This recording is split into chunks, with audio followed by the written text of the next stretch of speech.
Alright, so welcome to part 2 of Vertebrates, chapter 34.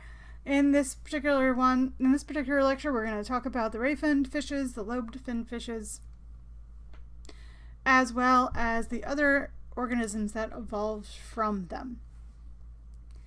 So the vast majority of the vertebrates that we know and love, the ones that have a bony internal skeleton, are in a group called the osteichthyans. So the osteichthyans, oste, bone, ichthy, fish. So they either are or they evolve from bony fishes. So this includes both the bony fishes as well as the tetrapods. Nearly all of them have a bony endoskeleton, but we're going to concentrate on the ones that do. So the aquatic osteichthyans are the vertebrates that we call fish. Now, they're not all fishes because technically sharks and skate and mantas count as fish, but the group that we think of when we think of fish are bony fishes, and those are the osteichthyans.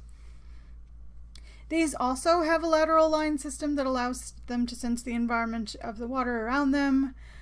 They also ventilate by drawing water over their gills, but their gills are protected by a structure called the operculum, and we'll look at that in just a second. We'll look at a picture of that anyway. Plus, the aquatic osteichthyans are really cool in that they have a structure called a swim bladder. And the swim bladder allows them to control their buoyancy because it's basically an air sac. So it is a structure that holds air that allows them to control where they are in the water. They generally also secrete mucus from their skin, and they're covered with these flattened bony scales. Well, most of them are covered with flattened bony scales. Some of them, the scales have actually been reduced to the point where you don't really see them. I'm looking at you, catfish. But anyway, so most of these organisms, most of the osteichthyans are oviparous, meaning that they lay eggs.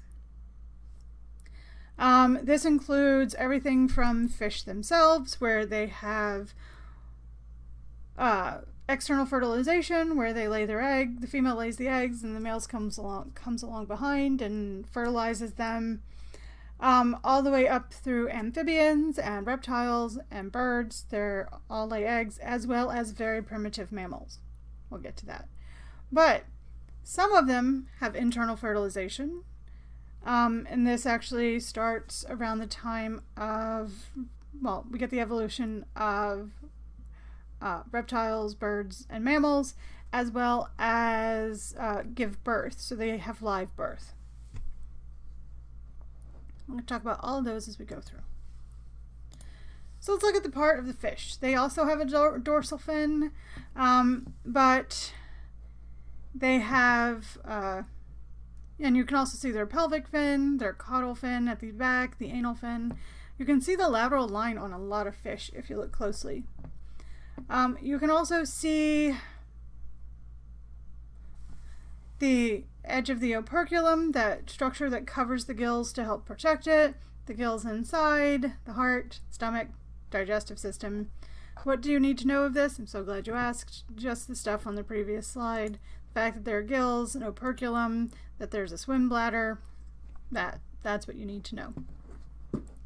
All right. Oh, and the lateral line. So let's start with our ray-finned fishes. With our ray-finned fishes, Actinopterygii, it includes all of the things that we think of as fishes, our familiar aquatic osteichthyans. So with our ray-finned fishes, they have fins that are in the shape of rays. Actually, you can see they're sort of ray-shaped here.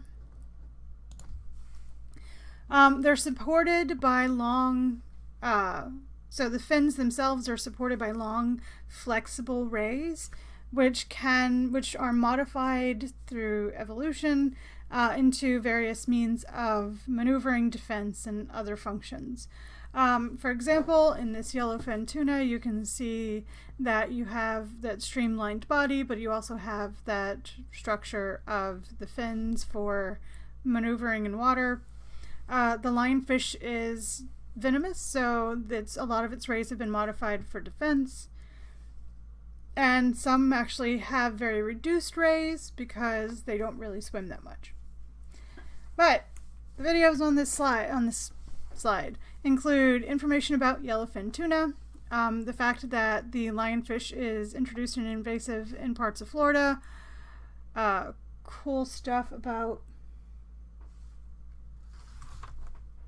moray eel facts, and then we have a video about seahorses, which is, you know, they're adorable and really cool. Alright, but then we get to our lobed fin fishes. Now, the Sarcopterygii.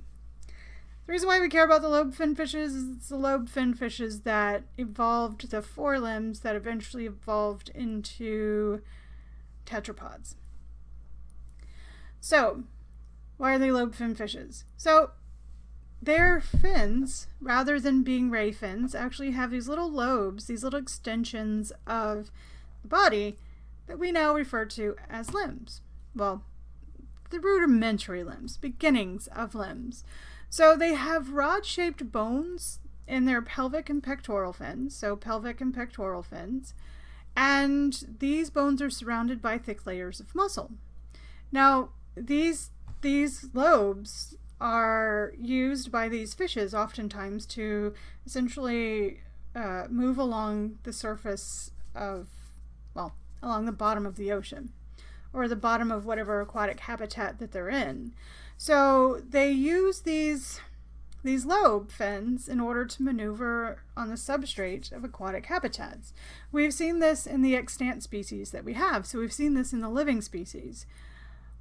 So that eventually evolves into them being able to maneuver onto the shore, which eventually evolves into them moving further and further away from the water, which eventually evolves into 4 limbs. So it's our lobed fin fishes that are the reason why we have 4 limbs rather than 8 or more. So there are 3 surviving lineages of lobed fin fishes. These are the Actinistia, the coelacanths, the lungfishes, the dipnoi, and the tetrapods, the 4-limbed organisms that I've been talking about and that I'm going to concentrate on for the rest of this lecture. So this video is all about the coelacanth and about how for the longest time they thought it was extinct and then they found one in the 30s off Africa. And this video is about lungfishes and the fact that lungfishes have lungs and they use them. And even though they have gills, they still need to breathe air. So, cool videos. I'd recommend checking those out. Alright, so now we're moving into our tetrapods. We're going to spend the rest of our time talking about tetrapods. So tetrapods. Tetra, 4. Pods, limbs. They have 4 limbs. So, the evolution of these fins in the lobed fin fishes is actually one of the most significant events in vertebrate history because it's the evolution of those lobed fins in the lobed fin fishes that allowed eventually for the evolution of limbs and feet and hands. And that's awesome. Anyway, so the tetrapods, they really speciated. They really started to diversify once they started to colonize land. Prior to colonizing land, they just mostly were lobed fin fishes. But once they started colonizing land, they found all of these new niches that they could fill, and that meant that they could evolve in different ways. So tetrapods have very specific adaptations that help them survive on land. The first of these is the presence of 4 limbs, and this includes feet with digits. Now keep in mind that what we think of as hands evolved from originally feet. They also have a neck, which I don't know if you've seen a fish, but fish don't really have necks, so the evolution of a neck was a pretty big deal because it actually allowed them to move the head separate from the body.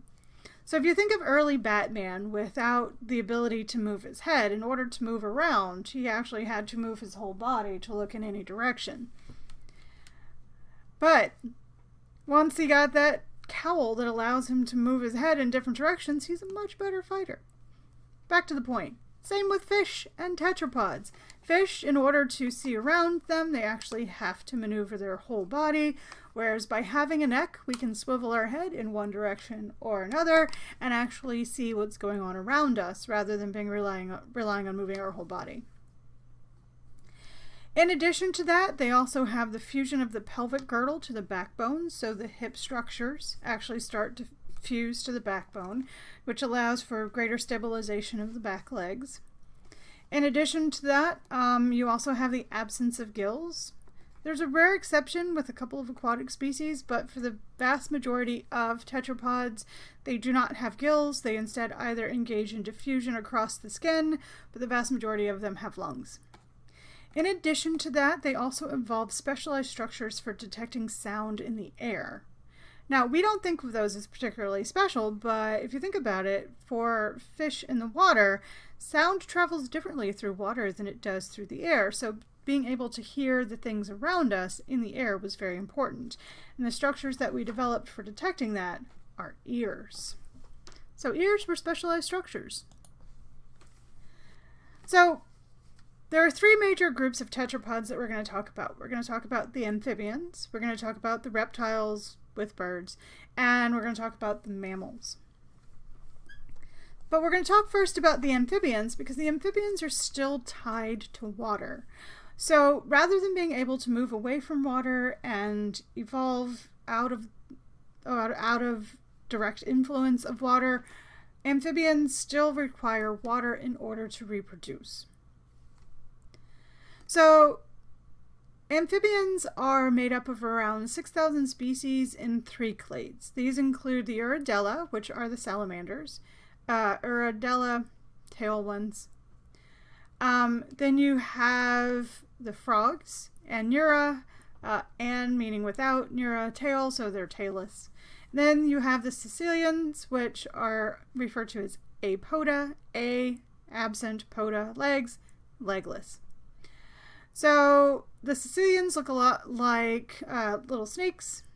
The salamanders look a lot like lizards, and you've seen frogs. They look like frogs.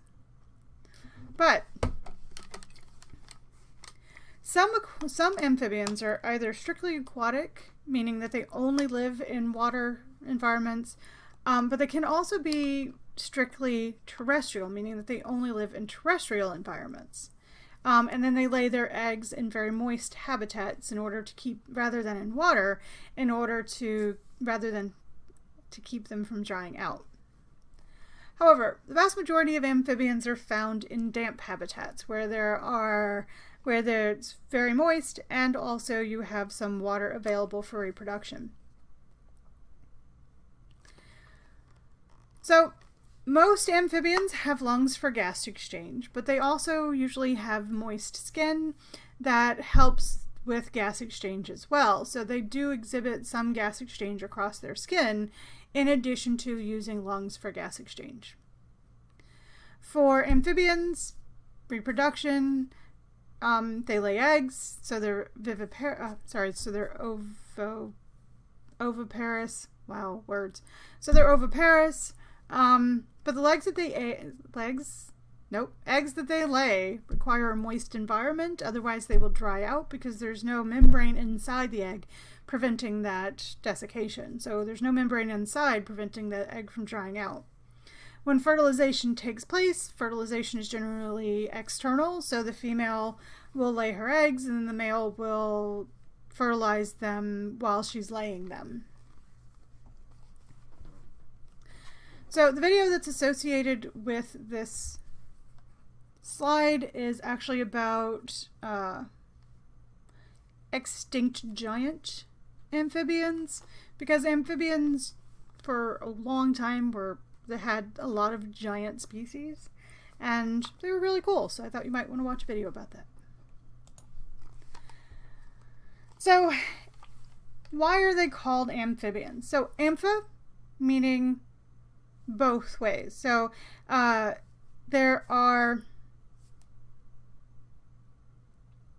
with amphibians, that means that they actually undergo metamorphosis. So you have two different lifestyles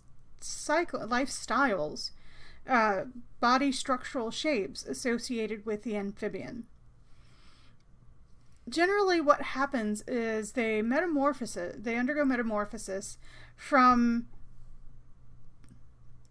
an aquatic fish-like larva, the tadpole, into a terrestrial frog or toad, depending.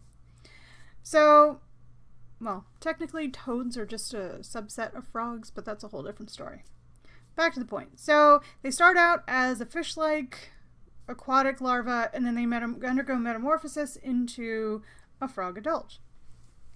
So with the tadpoles, for a lot of the tadpoles, they're herbivorous, not always, but they're mostly herbivorous. They generally have gills, they have that lateral line system that you see in fish, and they also have that long finned tail, like you see in this tadpole. Look how cute he is with his pout. But when they undergo metamorphosis, they actually start to grow legs. They also grow an external pair of eardrums to allow them to hear. Their digestive system switches over to a carnivorous digestive system, and their tail actually gets broken down and eventually reabsorbed into the body, until ultimately you end up with an adult that is tailless, that has legs, that does not have gills, and it is carnivorous, so it eats other animals. And there's a really cool video that shows that process happening all the way from egg laying through to development into the adult. So click on that. Not in the video, in the slide presentation. Alright, so let's move on from our amphibians. So evolving after the amphibians are the amniotes. So amniotes are called amniotes because they have their young develop in an amniotic sac.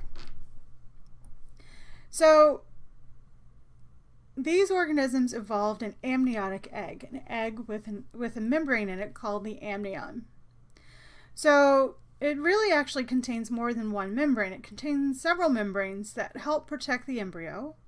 But the reason why they're called amniotes and why the amnion is so incredibly important is because the amnion is actually what allowed them to adapt to life on land, because the amnion is waterproof. Well, it's water resistant. It prevents the loss of water from the embryo. So there are quite a few extra embryonic membranes. There's the amnion, which protects from water loss. There's the chorion, which surrounds the whole developing embryo. There's the yolk sac, which contains the nutrients that the embryo needs in order to develop. And then there is the allantois, which helps break down the yolk and helps the developing embryo absorb the nutrients from the yolk. So all of these membranes are very important, but the reason why they're called amnions is that the amnion actually surrounds the embryo. It holds in the fluids of the yolk, it holds in fluids that allow that embryo to develop in a water-filled space, and it helps prevent water loss, so that way the embryo can develop in that water-filled space. So what it actually did was it actually reduced the tetrapods' need to be in an aqueous environment for reproduction. So it meant that the tetrapods were not reliant upon being in the water in order to reproduce. Because with amphibians, with fish, with all other vertebrates, the eggs will dry out if left on land. But with the amnion, because it prevents water loss of the fluid from around the embryo, the eggs won't dry out if they're laid on land. So this was a great adaptation to terrestrial life. It meant that these organisms could have babies away from water, like significantly away from water, which eventually led to colonization of deserts and colonization of dry, arid environments where there's not a lot of water. Now, there were other terrestrial adaptations besides just the evolution of the amnion, but the amnion is what allowed it to start. So one of them is a relatively impermeable skin, meaning that we don't lose moisture through our skin, or vertebrates don't lose tetrapods don't lose moisture through their skin as much. And you might think, but Dr. Joyce, what about sweating? Well, sweating is actually done through very specific structures in the skin. It's not done just willy-nilly. There's no like fluid leaking out from between our cells.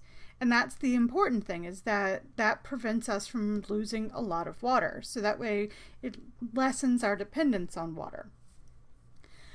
Plus, we also evolved the ability to use a rib cage in order to ventilate the lungs. So rather than having to use other structures, such as parts of the mouth, in order to push air into the lungs, instead, what happens that's how amphibians do it. They get a mouthful of air and then they push it into their lungs and then it comes back out. But some amphibians, with the amniotes, the evolution of a rib cage that then actually contracts and expands and lets air flow in and then relaxes to let air flow out, it really increases the amount of air that can go into the lungs, and therefore the amount of oxygen or gas exchange that can take place, and you can be larger and do more cool things that way. So this is the amniotic egg. It's a generalized amniotic egg. Not all amniotes have all of these structures, but they do have a generalized structure. Like I said, it's a squeaky chair. So, but in this amniotic egg, you can see the yolk with its yolk sac. That's where the nutrients are housed. The allantois, which eventually evolves into parts of the placenta and placental mammals. You have the chorion, which surrounds the whole structure. It really just keeps it together. And then you have the amniotic sac, or the amniotic cavity, which is surrounded by the amnion, which allows for that fluid-filled area for the embryo to develop. And that's the membrane that really allowed for the evolution of significant terrestrial vertebrates. All right, so now we have our now we're moving into our amniotes. So we have our ancestral amniote, and it splits into two lineages. It splits into the diapsids and the synapsids. Synapsids evolve into mammals. That is all they evolve into. Diapsids actually evolve into two lineages, sort of. It evolves into the reptiles. And then it evolves also in, some of the reptiles and then others of the reptiles. And then some of those reptiles evolve into dinosaurs. So snakes may seem really different from other reptiles because they are very much their own special lineage. Turtles and crocodiles eventually evolve into the dinosaurs. Birds evolve from those. And one of the things I want to point out to you is that you often hear the pterosaur or the pterodactyl referred to as a dinosaur. It is not. It is actually a winged reptile, which is legit really cool. So if you want to know why that is, ask me in class one day. But back to the point. So then we have the evolution of the dinosaurs, and that's where we get our birds. So we're going to talk about the diapsids first, and then we're going to move into the synapsids. All right, reptiles. Reptiles include everything from lizards to snakes to turtles to crocodilians to birds. And there was a lot of controversy when that whole birds thing came out, but over time, and thanks to Jurassic Park, it's not as controversial as it used to be, but there's a lot of evidence that birds evolved from reptiles.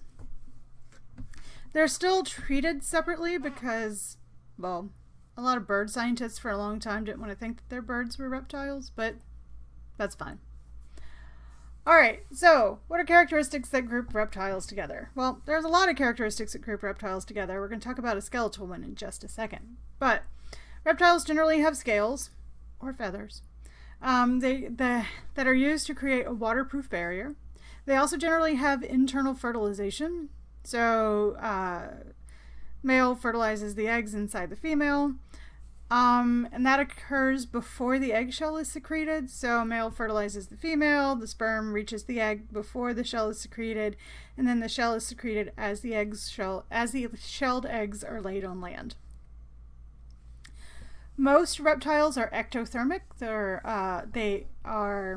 They rely on an external heat source to maintain their body heat. So they may regulate their body temperature through behavioral adaptations. They may regulate them in some other way, but for the most part, they are absorbing heat from the environment in order to maintain their internal body heat. Exceptions are birds, because birds are actually endothermic. They're capable of maintaining their body temperature through metabolism rather than through some sort of external heat source. So there's a lot of weird evolution that went on in birds. So the fossil record indicates that the earliest reptiles existed around 310 million years ago, and that they resembled lizards. Little tiny lizardy things. Like all current living reptiles, early reptiles were diapsids. Diapsids. What does that mean? So it's a key feature of the skull of reptiles. So in diapsids, there's a pair of holes on each side of the skulls just behind the eye socket. So these holes were needed for muscles to pass through that attach to the jaw. So diapsid because there are two openings. So here you have the opening of the eye, you have the opening of the nose, and then you have the diapsid opening. It's a key skeletal feature that's found in all extant reptiles as well as the extinct ones that we have skeletons for. So it's one of the ways that we group them. In mammals, which we'll talk about in just a second, they actually only have one opening rather than two, which is one of the ways that we tell the difference. So the diapsids are composed of two main lineages, the lepidosaurs and the archosaurs. The lepidosaurs include things like lizards and snakes, as well as the tartaras, which are really cool, but I didn't have time to talk about them in this lecture, and as well as some extinct things like the mosasaur, which is also really cool, and I highly recommend you look it up. Back to the point. So the archosaurs are pretty much the rest of the reptiles. They're turtles, crocodilians, pterosaurs, dinosaurs, birds. So these are two separate lineages, which is why snakes and lizards seem so different from everything else, is because they are a whole different lineage. But let's take a brief foray into dinosaurs before we move, so that way we can talk about birds in a little bit. So dinosaurs, they developed into a whole wide range of shape, size, food source, all sorts of things. They included everything from herbivores to carnivores. They had very diverse adaptations for defense. Carnivores, called theropods, were actually bipedal, meaning they walked on two legs. And it's actually the theropods, those bipedal carnivores, that include the T-Rex, as well as the Carnosaur, as well as the Velociraptor. Those are the ones that evolved into birds. With the exception of birds, the rest of dinosaurs became extinct at the end of the Cretaceous, around 66 million years ago.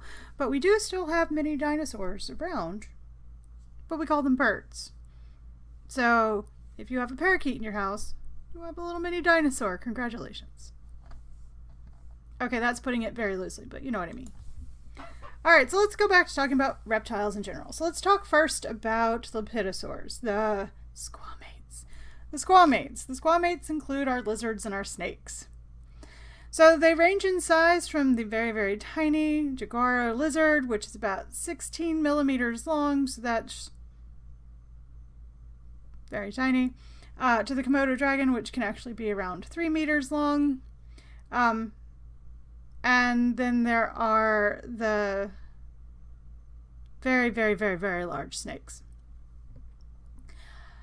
So snakes evolved through the evolution of the loss of limbs. So they are squamates that evolved from lizards that had legs. So you can sometimes still see this. You can still see part of the pelvic girdle. Some snakes will actually still have a rudimentary limb that's used for holding on to the female for mating purposes. So you still see some of these characteristics in modern snakes, but the vast majority of them are legless, and you don't really see much of the characteristics from their previous legged state. Snakes are generally carnivorous. They've actually have a lot of adaptations that help them capture prey and consume it. These include things like the ability to sense chemicals, so chemical sensors. They also have these really cool heat detecting organs, so they can sense the heat of their prey. Some snakes are venomous, which allows them to start pre-digesting their prey.